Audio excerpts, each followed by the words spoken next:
Hello, everyone, and welcome to Full-on, your Fulham-centric football podcast. I'm your host, Ash Woolford. Joining me today is the whole team. Mozza, how you doing, buddy? Very well. How are you? Yeah, all good, mate. All good. Drew, how you doing, mate?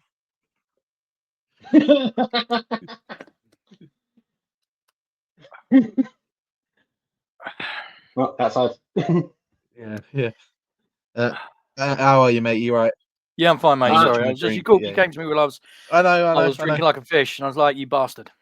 Yeah, I did it on purpose. I'm not gonna lie. And AJ, how you doing, mate? I'm super, and even more so after that, Rose.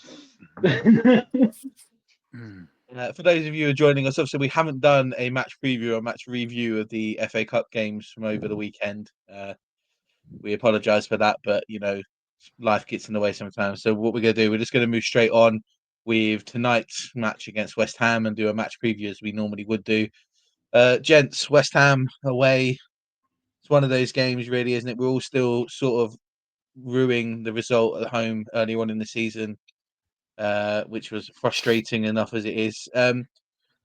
Drew, going into this game, mate, I'm gonna ask you because you had a good shout on these the last couple of times we've done it. What are you looking forward in the Fulham team for this game? What are you expecting us to sort of bring out and put out? Oh, well, I unfortunately missed the home game, the return game at the Cottage due to work. And from what you boys said, it was incredibly frustrating because it was another classic example of Fulham not managing the last 10 minutes of the game, which we've had a few unfortunate episodes of. But in terms of what I'm expecting, this is difficult because I never expected us to persist with the 3-5-2 as long as we have. And I'm concerned that we're going to do the same. I don't think it suits us as well as our normal 4-3-3. I'd like us to see revert to the 4-3-3. Obviously, we've got major question marks in terms of the lineup. Bad news about Kenny Tete. I mean, it looks like we've lost him for a couple of months, and I understand there's interest in him from abroad. Obviously, Sander is just coming back from injury. He has been a bit of a revelation since he's been playing for us and he's had a run in the team. I'd definitely like to see him back, but I don't know whether it's a game too soon. It's difficult, Ash. I genuinely don't know. I'd like to see a return to the flat back four and the 4-3-3. But I do wonder if Marco is going to persist with the 3-5-2. And that would disappoint me greatly. So I think it's an interesting one, isn't it? We've had this discussion after the Ipswich game where we were all quite kind of frustrated about playing that sort of formation against a team that's not looking to attack us as heavily as some of the bigger teams in the league might do. West Ham, there's no sort of comment on the size of them as a football club and what they expect, but they've got a hell of an injury list coming into this game, and an awful lot of their injuries are in that attacking sort of third. So you expect they're going to be slightly depleted going forward tomorrow. So you'd hope that we wouldn't play in that five at the back formation, so we can actually sort of make use of that midfield. It would be nice to sort of get ESR back playing again. It's the sort of game where he might actually have a chance of sort of changing it about a bit. Looking at the game, and we're talking about players that might come in and might not come in. We know about our own injuries. Sanderberg probably. I think Marco said it's probably a game too early for him. Harrison Reed was back last week. He played some minutes against Watford. AJ, looking at our injury list and concentrating on us only, if we do go back to playing the 4-3-3, who would you like to sort of see starting the game? I think Kenny's earned his position at the moment.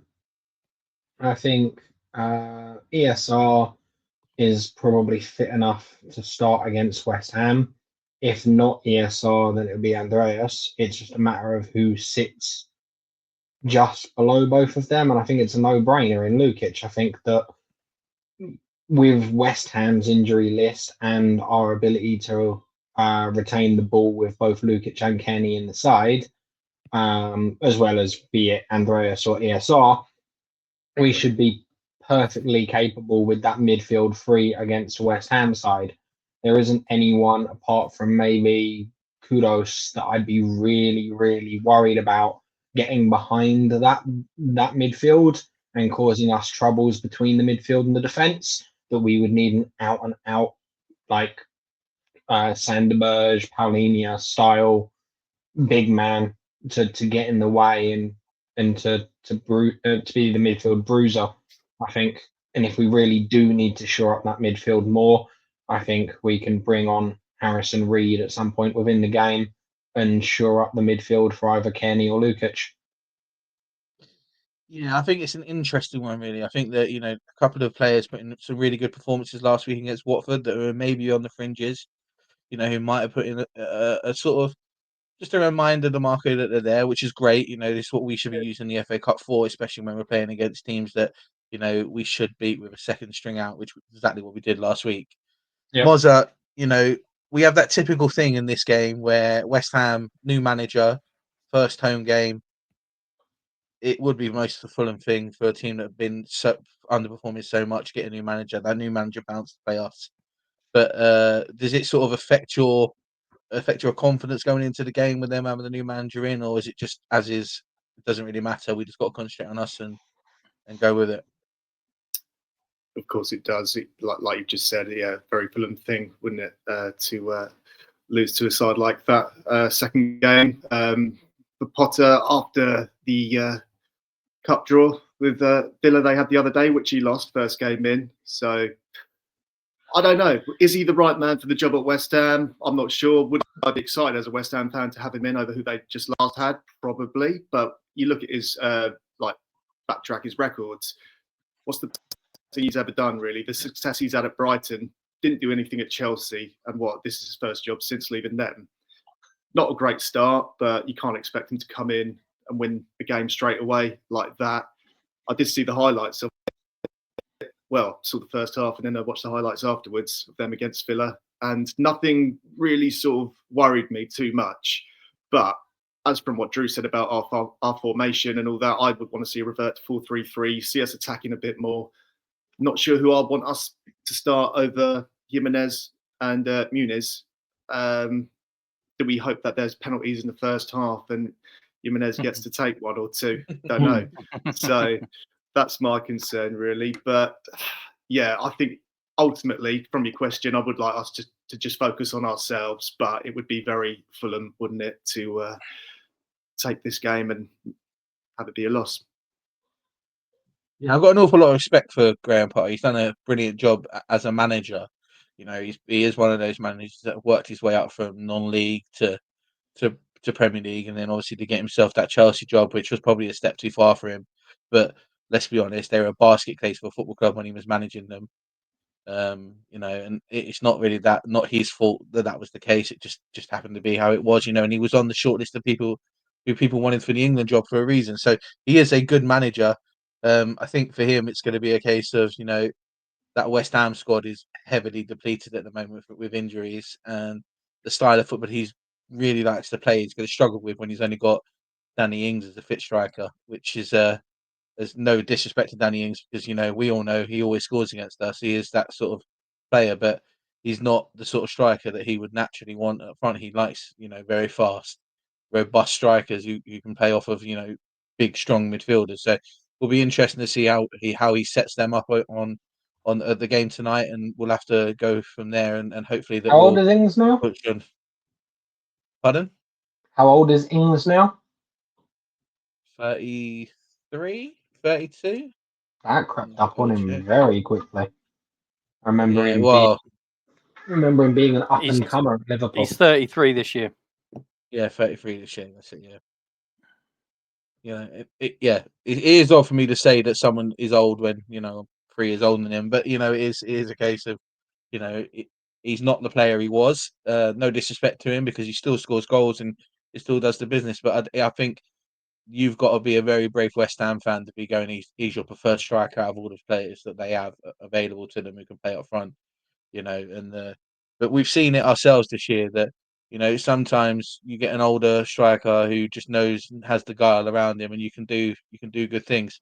Drew, looking at the game, mate, we've got to really put to bed this this thing that we do when we're not controlling games for as long as we could do. We spoke about it briefly about the return of fixture at the Cramer Cottage earlier on in the season, where we were comfortable for 79 minutes of the game, and West Ham played football for 11 and got a bit of a poor goal at the end because of some lax defending. You know, that was a West Ham team that had a lot more striking options than we do tomorrow, but we keep talking about the frustration of us sort of staying in games and staying alert and staying into it. How important is that going to be tonight, should we say, for this West Ham game, and looking at, you know, trying to take 3 points away from home, which is something that's going to be hard to do going to their stadium. Well, I mean, as always, I mean, the major advantage anyone has playing West Ham now away is it's not Upton Park. The stadium is a soulless entity, and with the problems that they've been having with the team's performance and the huffing and puffing that the Hammers faithful have been doing at the board for what seems like an eternity now, the last thing we need to do is go there and, as Mozza alluded to, let them have the benefit of a new manager bounce. Bearing in mind their problems in the striking department, there's no Bowen, there's no Antonio, there's no Nicholas Fulkrog, there's just basically Danny Ings. I would very much like us to see us to go there and revert to our normal 4-3-3 and attack them. I think if we take the initiative, if we are assertive, and if we strike early, it's not going to take much for the West Ham faithful to start believing it's a new manager, but same problems. We take the crowd out of the game, they get on the players' backs, they're probably going to be low from confidence anyway, and we should put ourselves in a very strong position to win. But this is Fulham. I just hope we don't go there and use the 3-5-2 if we do play it as a defensive alignment. I think we've got more offensive options, and I don't usually say that when Fulham play, but if there was a shootout, this is one of the few times where I think we've got more weapons than they have. So I think it's hugely important. I think it's hugely important that we strike early, we strike first, because I think they will crumble, irrespective of what Potter wants to do. He hasn't been there very long, and although he's a capable manager, their issues are long and underlying. But a lot of it depends on us. I just do hope we are on the front foot from the word go, because if we get to a situation where we are leading into the last 10 minutes, on the basis of our history this season, I'm not confident. I'm not confident in our ability to see it out. I'd rather, ironically enough, be losing 1-0 with 10 minutes to go than winning.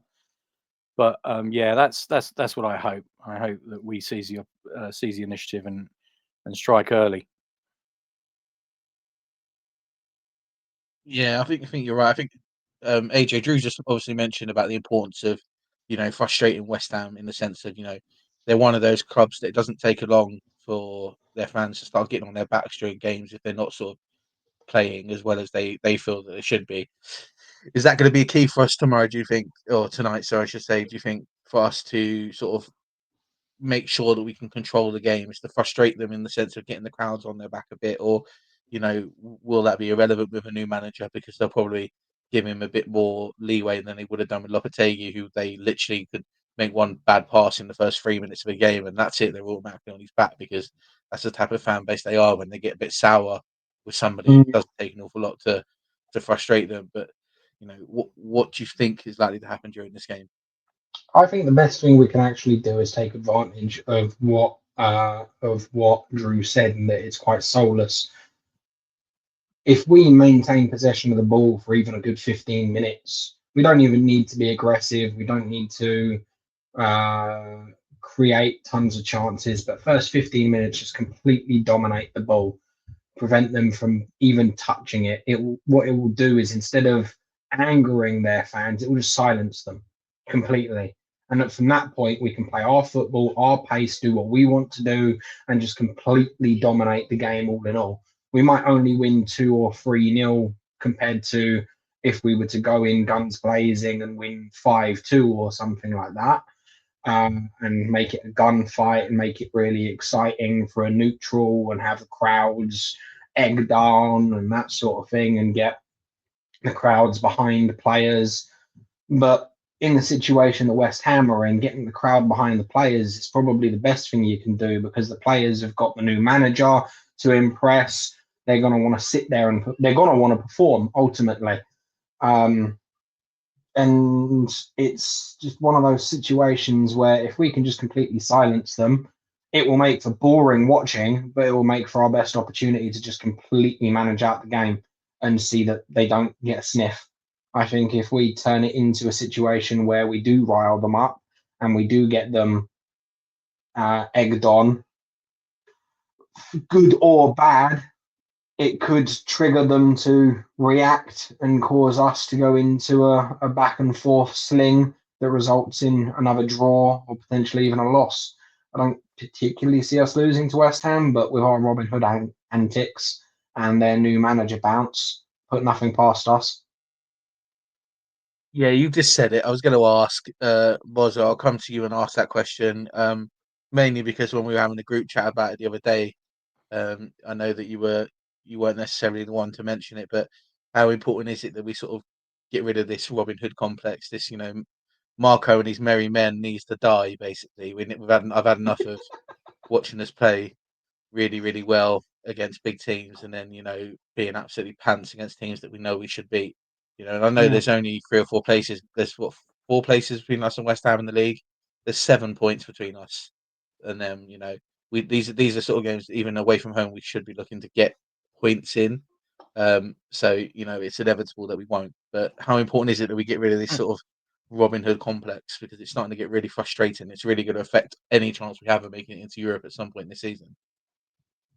I thought that was just something that was coming from other fans, to be honest. And I think I'm not embarrassed to say I had to ask you what that even meant when I started seeing all the memes flying about. And I should have known better. I thought it meant something else. I can't remember what now, but shows you my level of IQ. I don't know. I don't think that's really sort of a vision that all of the fans, our fans have, Fulham fans have. But I've always thought of it slightly differently, maybe a bit more romanticising that we were giant killers, which is just overly positive, but doesn't say anything negative about how bad we are against smaller teams. When we come to play West Ham, I mean, I won't give you my prediction just yet until the end, as we usually do, but I can't see us getting annihilated by them. But AJ was just saying, even if we keep possession for 15 minutes at the start of the game, silence the fans and quiet them or make them lose their confidence, I don't know. I think we just need to proper go in guns blazing and be aggressive, actually. Because the amount of games I've seen, even against Ipswich, where we were holding a lot of possession to begin with, and then lo and behold, they got a goal. We all know how that game ended. Yeah. There just wasn't almost enough ambition or enough want. So I wouldn't let the old Robin Hood and Merry Men thing get in our heads too much.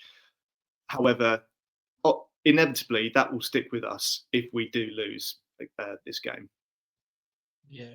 I'm going to play Sheriff of Nottingham and say no, he's got to die. So we'll go with that, lads. Let's finish this up how we always finish it up. I want a player to watch from each team and a scoreline prediction from everyone. Drew, I'll start with you, mate. Give us a player to watch from both teams and a scoreline prediction, please. Probably Kudus from West Ham. That's not going to be original, but because they have been decimated by injury, he is likely to be their shining light. Ordinarily, you'd probably go for Paqueta, but he hasn't hit the heights. Obviously, he was engulfed in scandal earlier in the season. For Fulham, really depends who we play. Pereira's done well against West Ham, and if ESR isn't favoured in the 10 role, surprisingly, I'd like to see Pereira play there because I think it's accepted that he sure as hell isn't an 8. Mm. I'm going to go for Harry Wilson because he has been a little shining light over the last few weeks, and I hope he hits the heights again. And if we do put the emphasis on attacking them, I think Wilson is one of the few players, and our regular viewers will hate me for repeating this, but he's one of our few players that will run from deep beyond the strikers, because we really don't have that at the moment elsewhere in the squad. So yeah, I'll pick Harry Wilson for us. Scoreline, I don't see us scoring a boatload of goals, but then conversely, I don't see West Ham doing that either. I think it will be the odd goal, maybe 2-1 Fulham. Yeah, that's a good shout. That's a good shout. AJ, let's go to you, mate. Give us a player to watch from both teams and a scoreline prediction, please. Kudos is the obvious one, but because Drew pinched it, I'm actually going to go with Aaron Wan-Bissaka. I think Iwobi's form and the fact that he's likely to not be dropped, despite Sessegnon man of the match appearance in the cup, although that was from left back, we're not going to see either our left back or our left wing get dropped at this particular time. So I think it's the first time Iwobi will have gone up against a out and out defensive fullback this season, in my opinion, because there are a lot less of them in the league. I'd argue that the two major ones are Wan-Bissaka and Kenny Tete when he's around. Outside of those two, I can't really think of many. So I think that will be a really key battle, and Aaron Wan-Bissaka will be one to watch and will be one to likely shut down that left-hand side of Robinson and Iwobi. And then for Fulham, I think it's got to be keeping an eye on Andersen for all of the wrong reasons. Because of Kudos's mobility and his agility. Bassey's able to keep pace with him, which is great. But Andersen had a poor run of form when in that back 3/back 5, and he had a good cup game, no doubt. But let's be real, it was Watford. It's going to be extremely more challenging for him to know that he's got potentially Danny Ings and Kudos to manage. So hopefully he comes out on the better side of it, but he's one to watch just in case because of his recent performances. Scoreline prediction. And of course the scoreline prediction. I'm gonna go bold. I'm gonna go 4-1 Fulham. Jeebus. Okay. That's a big shot. It's a big shot. It's bold, italic, and underlined right there. Yeah, gonna go bold. We did very well against them last season. I think Marco knows the team well. I think it should be a good performance from us. And I think they're a big enough club and another London derby, which we've done exceptionally well with so far this season. Yeah, let's hope you're not far wrong. Mozza, what about yourself, mate? Give us a player to watch from both teams and a scoreline prediction, please. So my biggest concern for us at the moment is still our defence, or rather who starts in defence and how that lineup plays out. So for that reason, I'm going to say Paqueta, because I've noticed that we do seem to have a lot of trouble with players on the opposing team that just drive the ball straight forwards at us. Too much standing off. Hasn't always worked. I don't want to single anyone out, but I've seen Diop stand off a bit too much and only been lucky when he has actually stepped in and dropped his shoulder and managed to win a ball. So that's my reason for choosing that player. What do I want to see from us? I want to see that left-hand side. I think we're really strong where you've got Robinson feeding Iwobi, Josh King on the left side. I want Josh King to start. I don't know if he will, but at least I'm pretty sure and certain he'll be on the bench. I think AJ mentioned ESR earlier. I'm still sort of a bit on the fence about him, how his performance has been recently. I don't think he really works as an impact sub for us, so maybe he ought to start as well. But not to rip off Drew, my main man to watch is going to be Mr. Harry Wilson, almost for the same reasons I've just singled out Paqueta for West Ham, someone that's not afraid to run at the defence and drive the ball forwards and have a pop at goal. Scoreline prediction, again, sorry Drew, but I was thinking 2-1 as well. That's what my heart says. but my head is saying a draw at 1-1. So maybe just for a little bit of difference, I'll make my prediction 1-1. Okay, that's not a bad chat for me. I said it in the first game we played against West Ham this season. The player for West Ham to watch for me is Max Kilman. I think he's an outstanding centre back, and he has been one of those players that's probably been a bit of a ray of light for West Ham fans so far this season, because every time I've seen him play, I've not been impressed with him play. I think he's been amazing. You know, he's a really good centre back, and he's one of those centre backs that you know, for 45 million or whatever it is they spent on him. You know, he is a very, very good player. And if we're going to score, we're going to have to get through him. And I think Masterpanos is possibly back from injury tomorrow. I'm not 100% sure. I'm also not 100% sure I've just pronounced that name correctly. But you know, I think he's back tomorrow. He played in the cup game, so Yeah, I don't know if he got injured during the cup game or. we'll have to see if he's back to full Premier League sort of fitness, as they say. But you know, it's going to be tough for us to get through. Going for us for Fulham, you know, I say Iwobi every week because it tends to be if he plays well, we play well, and we go with that. But I'm actually in agreement with AJ on this one that Andersen's going to be a player to watch for us. I wasn't very impressed with the way that Andersen dealt with Liam Delap. Watching him, I thought Liam had him on strings the whole game. And you know, it's one of those ones that maybe it was just because he's playing as a third centre back in that back three, back five, that doesn't, maybe that formation doesn't quite work for him when he can control the game a bit better. When there's two centre backs, I don't know. You know, and we all are hopeful that we're going to revert back to the 4-3-3 formation tomorrow. So, you know, that he could be one to watch for us. Other than him, you know, whoever plays up front's gonna have a big game tomorrow. You know, if it's Railed, I doubt it's gonna be Munez, because I still think he's probably not 100% after picking up that slight injury last week. But you know, whoever is playing up front for us has got a big job tomorrow, because you know, as I say, Max Kilman is a very good defender, and for us to score, they're going to have to be on form to go through with that. Scoreline prediction for me, I'm in agreement with 2-1, but I'm actually going to go sort of in the middle of everyone here, and I'm going to say 3-1 Fulham.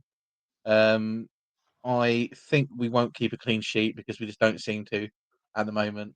No. But it's important that we score some goals and we win this game comfortably. So, if we go into this game, 10 minutes left, either 1-0 down or 1 goal up, I'm going to be slightly more concerned than, you know, if it's 3-1. So we'll see what happens there, and hopefully we can hold it out.